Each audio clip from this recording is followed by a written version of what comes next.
moving to oneness.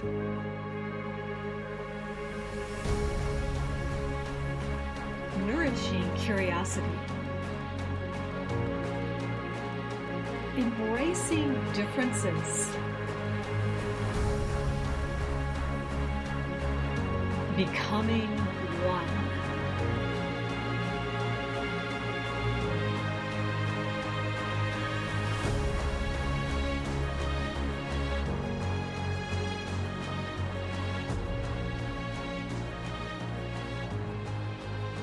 Nature today is a great metaphor.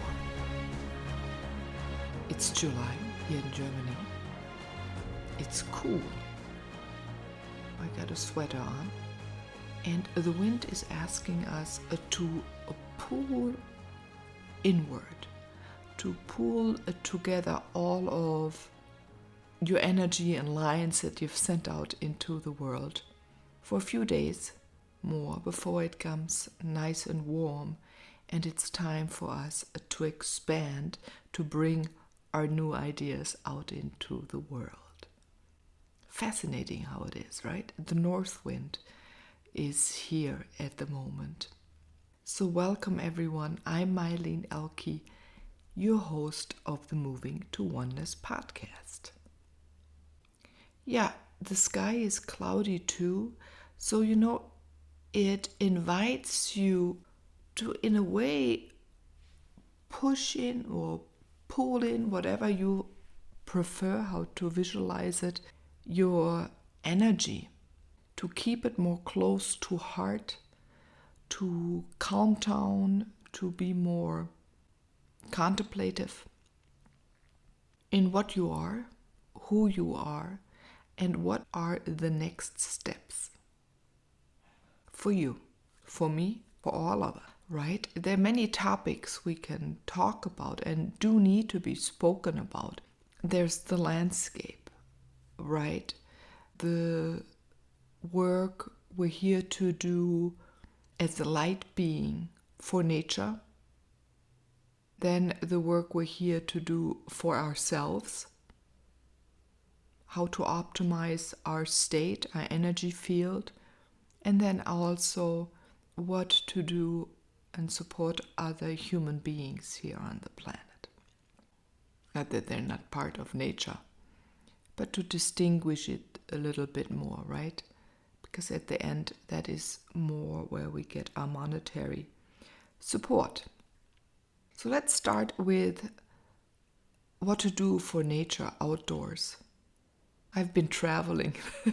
You may have noticed there haven't been so many episodes.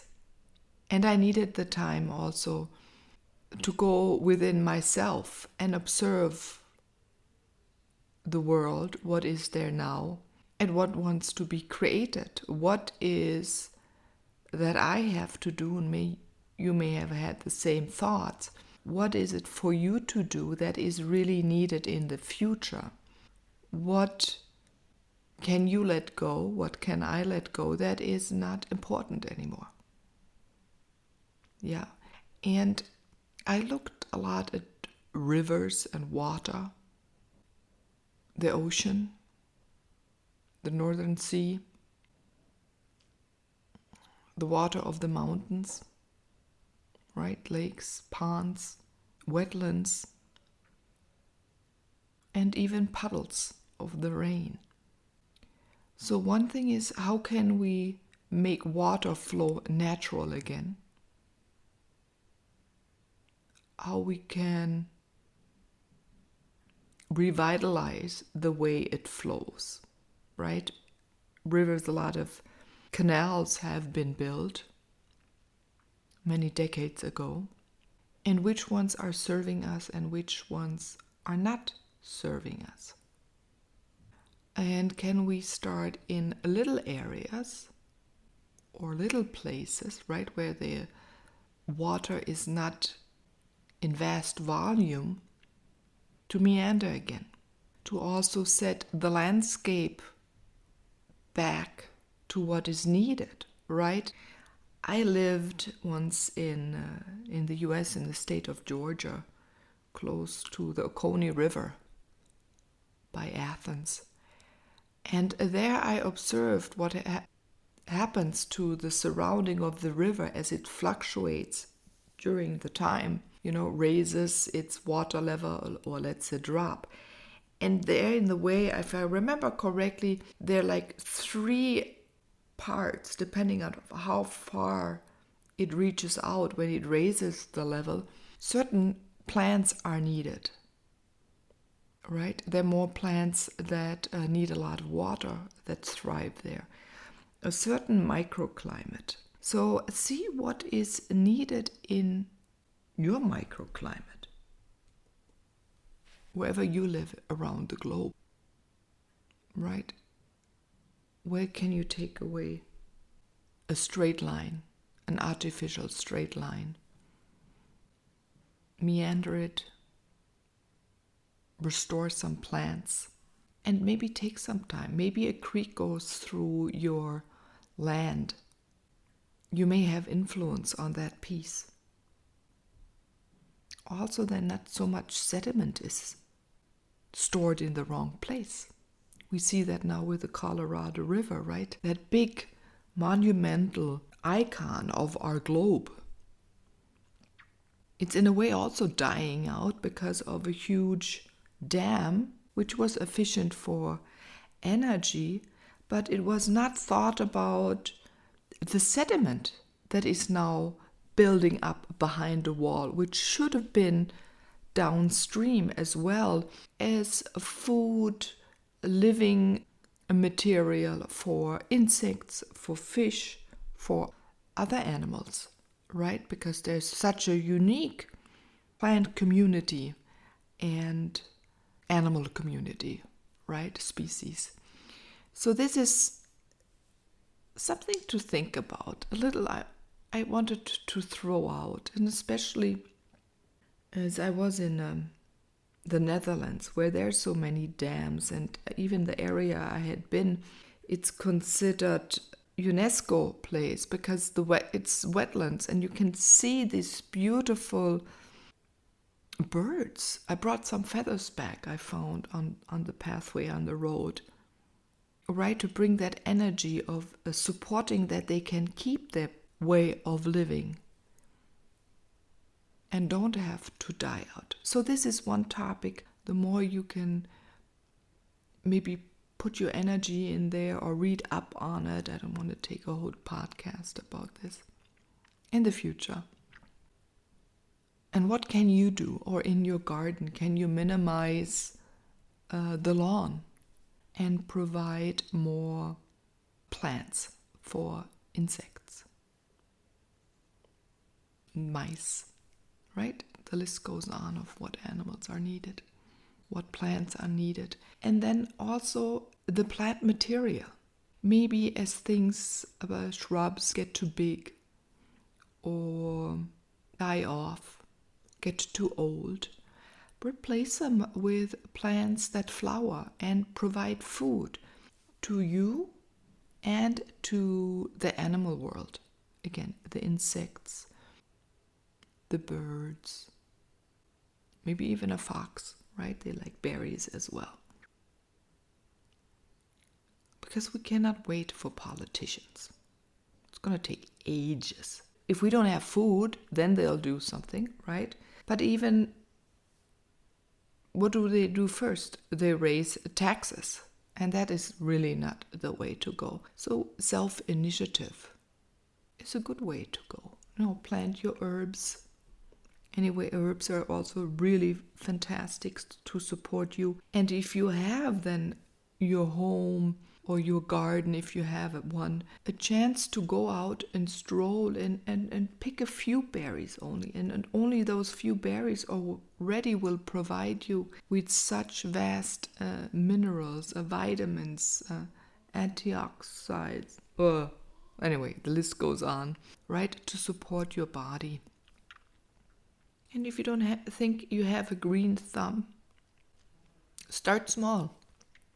Read about it, learn about it, ask a friend or ask around in the neighborhood. Maybe there are community gardens. And maybe you can support with your specialty. Maybe you're good in technology or organizing people to come together to create something beautiful, right? Support others. And this way we also learn. It's an easier way to learn by experience, by getting our hands dirty. And even if you have a balcony, right? What kinds of shrubs? Maybe not so many exotics, plants that don't grow in your region. That's considered an exotic. Many plants are from China because they have such a vast ecosystem that they have so many that fit in different areas in the world. So take a look. What grows in your woods? And what would you love to see again that you maybe saw as a child and you haven't seen again? Maybe you're a writer, write about that. These topics. I'm noticing I'm speaking more about it. Okay, maybe it's because I'm a landscape architect. It's still in me. And observing the beauty of our world. So maybe you are able to write and talk about it more as well. So it becomes part of a conversation, and you can create new ideas with others. And the other thing is our topsoil, right? With this way, we will be able to hold soil where it is being created and it's not washed off and disappears and runs off to places it shouldn't be. There's a beautiful experiment in India, right? If they take a piece of land and are able to put back on 10% of the land trees, shrubs and plants, and then it will be able to create enough topsoil for the rest of the other 90% of the land, right? And that means we can grow crops. Oh, fruit trees. Yeah, we have lost millions of fruit trees around the world. So many kinds. Fruit trees don't live for such a long time. So when they get old or they've not been replaced. So maybe you can go out, or in your community or your village, you can plant and collect money to plant a few trees. Again, to feed the community and to feed wildlife and to provide a living space for animals and insects. Because again, I think it's our input is needed.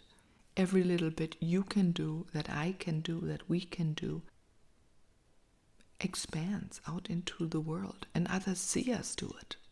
And they ask then questions. Yeah, that's the fascinating thing. And maybe they do it then too. Or even they have a nicer idea. And then also do a little research if you live in different countries than I do, right? There are different ways to plant, and I think the way of planting has been so normalized. Look back, how did your ancestors, or go into a meditation and ask ancestors. Oh, that's a good one. I have to do a class about this, a workshop, where we go back and ask our ancestors that have lived here, what did you plant, what grew well? So there's a vast information. Shamans do that to retrieve information for rituals, right? If they have lost their communities over time, or have shrunk, or have forgotten, or only had partial rituals left. We can do that. We're beings with vast knowledge, going to, right? One, being one, our oneness, celebrating that with everything that exists. So there's a song maybe right now for you to remember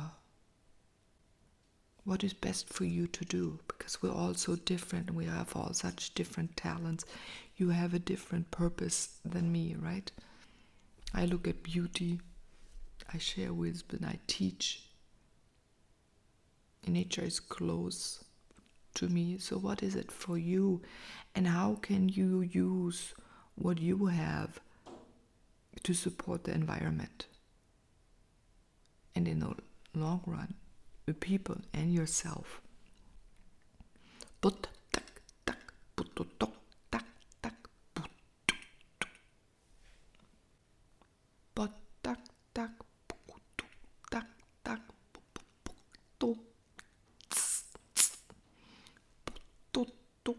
tik tik tik tik tuk tuk tuk tuk ba cha ba bo bo du du du da da du bu du ba da da du du bum bai da la da du bu du ba ba ba du bu le da bu bu bu da li tik tik da ka du ba du bu ba du du lu du du du zack duk duk tik tik tik tik tik buk buk buk dak dak dak da ba du bum bum dak dak dak du du tik ba ba tik tik tik da du du da da tik tik tik tik tik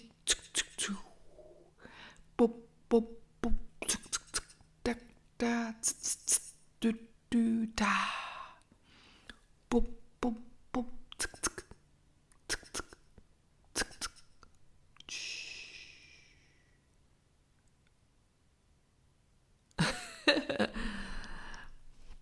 That was a mix of nature spirits and the galactics, right? I hope you got beautiful answers of what to do to improve your own life, to improve the life of others. Mine, thank you, of our children. And also that the crafts and the memories of what plant material is out there, what herbs are there when you go for a walk. If you have children, teach them, and maybe children out of the community. Bring them closer to acknowledging or recognizing what is in front of them, that not every green leaf is a green leaf, yeah? And what it is a remedy for. This is beautiful.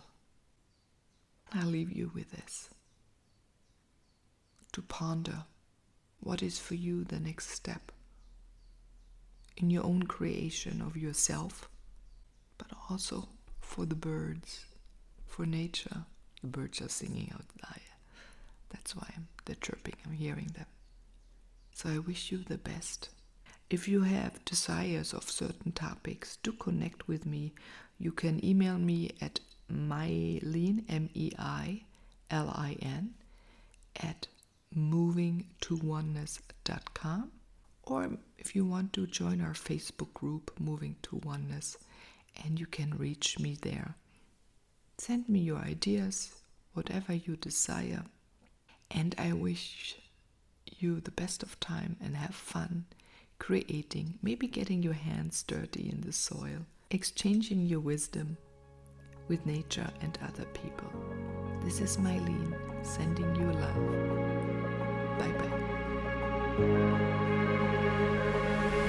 Bye-bye.